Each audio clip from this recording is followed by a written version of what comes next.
श्रीमद्भागवत गीता का अध्याय 10 है श्री भगवान का ऐश्वर्य।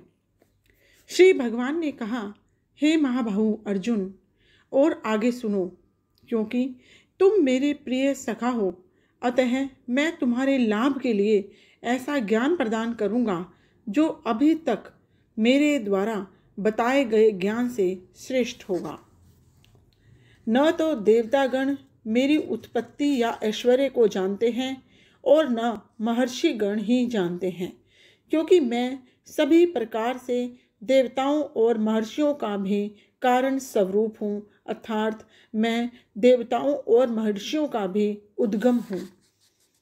जो मुझे अजन्मा अनादि समस्त लोकों के स्वामी के रूप में जानता है, मनुष्यों में केवल वही मोह रहित और समस्त पापों से मुक्त होता है। बुद्धि, ज्ञान, संशय तथा मोह से मुक्ति, क्षमा भाव, सत्यता, इंद्रिय निग्रह, मन निग्रह, सुख तथा दुख, जन्म मृत्यु, भय अभय, अहिंसा, समता, तुष्टि, तप, दान, यश तथा अपयश, जीवों के ये विविध गुण मेरे ही द्वारा उत्पन्न हुए हैं। सप्तऋषि गण तथा उनसे भी पूर्व 4 अन्य महर्षि एवं सारे मनु अर्थात मानव जाति के पूर्वज सब मेरे मन से उत्पन्न हुए, और विभिन्न लोकों में निवास करने वाले सारे जीव उनसे अवतरित होते हैं। जो मेरे इस ऐश्वर्य तथा योग से पूर्णतः आश्वस्त हैं, वह मेरी अनन्य भक्ति में तत्पर होता है, इसमें तनिक भी संदेह नहीं। मैं समस्त आध्यात्मिक और भौतिक जगतों का कारण हूँ। प्रत्येक वस्तु मुझ ही से उद्भूत है। जो बुद्धिमान यह भली भांति जानते हैं, वे मेरी प्रेमा भक्ति में लगते हैं तथा हृदय से पूरी तरह मेरी पूजा में तत्पर होते हैं। मेरे शुद्ध भक्तों के विचार मुझ में वास करते हैं। उनके जीवन मेरी सेवा में अर्पित रहते हैं और वे एक दूसरे को ज्ञान प्रदान करते तथा मेरे विषय में बातें करते हुए परम संतोष तथा आनंद का अनुभव करते हैं। जो प्रेम पूर्वक मेरी सेवा करने में निरंतर लगे रहते हैं, उन्हें मैं ज्ञान प्रदान करता हूँ, जिसके द्वारा वे मुझ तक आ सकते हैं। मैं उन पर विशेष कृपा करने के हेतु उनके हृदयों में वास करते हुए ज्ञान के प्रकाशमान दीपक के द्वारा अज्ञानजन्य अंधकार को दूर करता हूँ। अर्जुन ने कहा, आप परम भगवान, परम धाम, परम पवित्र, परम सत्य हैं। आप नित्य, दिव्य, आदि पुरुष, अजन्मा और महानतम हैं। नारद, असित, देवल तथा व्यास जैसे ऋषि आपके इस सत्य की पुष्टि करते हैं, और अब आप स्वयं भी मुझसे प्रकट कह रहे हैं।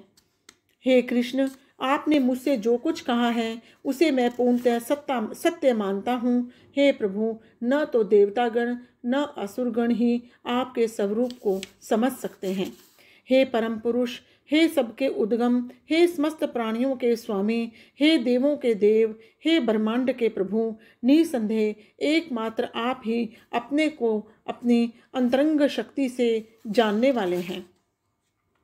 कृपा करके विस्तार पूर्वक मुझे अपने उन दैवी ऐश्वर्यों को बताएं, जिनके द्वारा आप इन समस्त लोकों में व्याप्त हैं।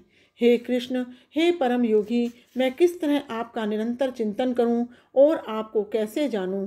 हे भगवान, आपका स्मरण किन किन रूपों में किया जाए? हे जनार्दन, आप पुनः विस्तार से अपने ऐश्वर्य तथा योग शक्ति का वर्णन करें। मैं आपके विषय में सुनकर कभी तृप्त नहीं होता हूँ, क्योंकि जितना ही आपके विषय में सुनता हूँ, उतना ही आपके शब्द अमृत को चखना चाहता हूँ। श्री भगवान ने कहा, हाँ, अब मैं तुमसे अपने मुख्य वैभव युक्त रूपों का वर्णन करूँगा, क्योंकि हे अर्जुन, मेरा ऐश्वर्य असीम है।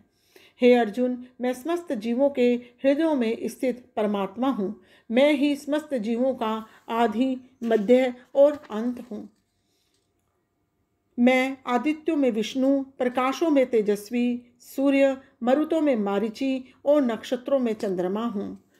मैं वेदों में सामवेद हूँ, देवों में स्वर्ग का राजा इंद्र हूँ, इंद्रियों में मन हूँ और समस्त जीवों में जीवनी शक्ति अर्थात चेतना हूँ।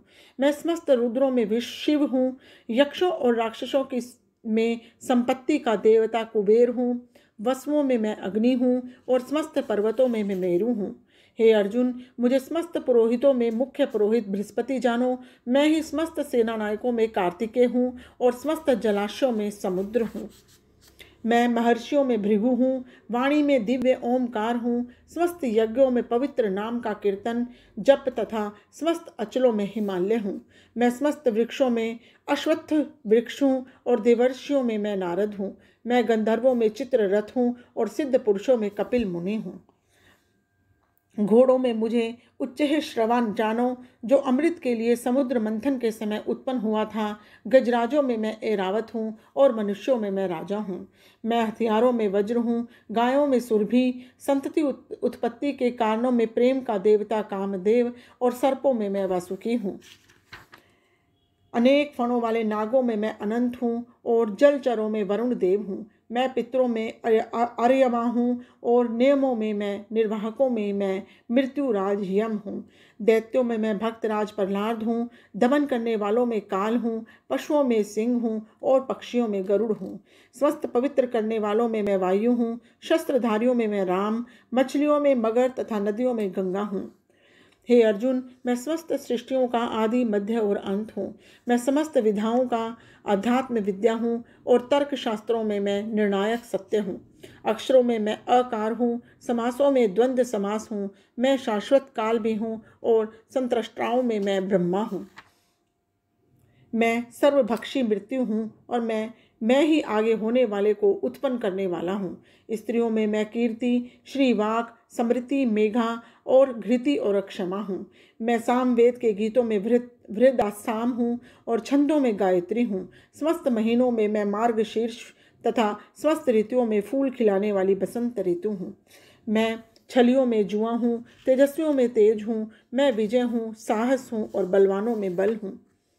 मैं वृष्णि वंशियों में वासुदेव, पांडवों में मैं अर्जुन, मैं समस्त मुनियों में व्यास तथा महान विचारकों में उष्णा हूँ। अराजकता को दमन करने वाले समस्त साधनों में मैं दंड हूँ और जो विजय के आकांक्षी हैं उनकी मैं नीति हूँ। रहस्यों में मैं मौन हूँ और बुद्धिमानों में मैं ज्ञान हूँ।